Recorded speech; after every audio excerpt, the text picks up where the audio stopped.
ఈ లోకంలో దేవుడు ఎక్కడున్నాడు అని అడిగితే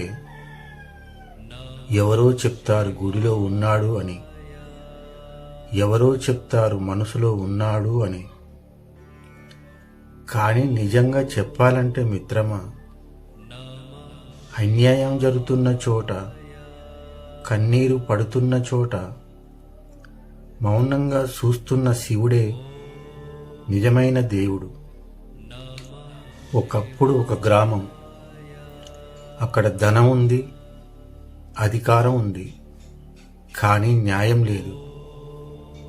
బలవంతుడు బలహీనుని తొక్కేవాడు, నిజం మాట్లాడేవాడిని నవ్వుల పాలు చేసేవాడు.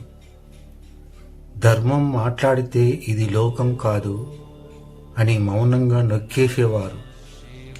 అలాంటి గ్రామంలో ఒక పేద శివభక్తుడు ఉండేవాడు.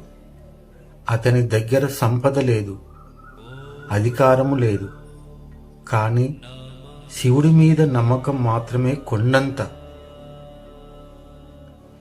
ప్రతి సోమవారం తన కష్టాలన్నీ మరిసి శివలింగానికి నీళ్లు పోసి ఒకటే ప్రార్థన చేసేవాడు. శివయ్య, నన్ను గొప్పవాడిని చెయ్యొద్దు, నన్ను గెలిచేవాడిని చెయ్యొద్దు, నన్ను న్యాయం తప్పని రోజున నిలబడే ధైర్యం ఇవ్వు. అది విన్న శివుడు ఏమి చేశాడో తెలుసా మిత్రమా? ఏమీ మాట్లాడలేదు, ఏ వరం ఇవ్వలేదు, కానీ ఇస్తూనే ఉన్నాడు. కాలం గడిచింది, గ్రామంలో అన్యాయం ఇంకా పెరిగింది. ఆ పేద భక్తుడి మీద కూడా తప్పుడు నిందలు వచ్చాయి. అతన్ని అవమానించారు, అతని నోరు మూయించేందుకు ప్రయత్నించారు.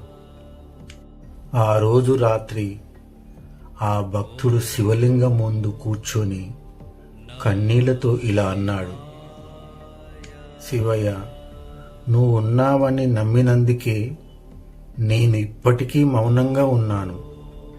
నువ్వే లేవంటే ఈ లోకం నన్ను ఎప్పుడూ నాశనం చేసేది.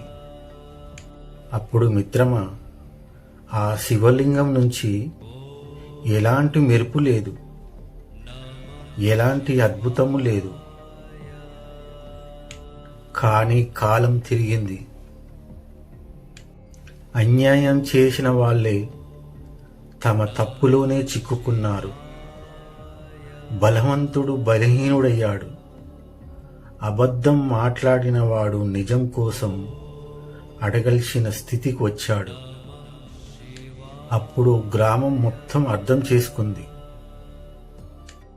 శివుడు వెంటనే శిక్షించడు, వెంటనే వరం ఇవ్వడు, కానీ ఒకసారి నిర్ణయిస్తే కాలమే ఆయన ఆయుధం. ఆ పేద భక్తుడు మాత్రం మారలేదు. ఇప్పటికీ సోమవారం వస్తే శివుడు ముందు తల ఉంచుతాడు.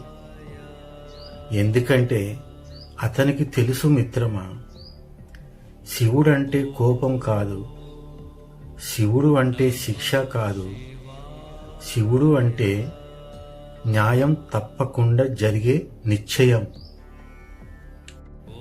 శివుడు మౌనంగా ఉంటాడు, కానీ న్యాయం తప్పదు.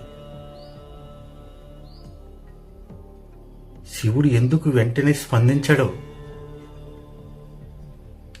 హర హర మహాదేవ, శంభో శంకర.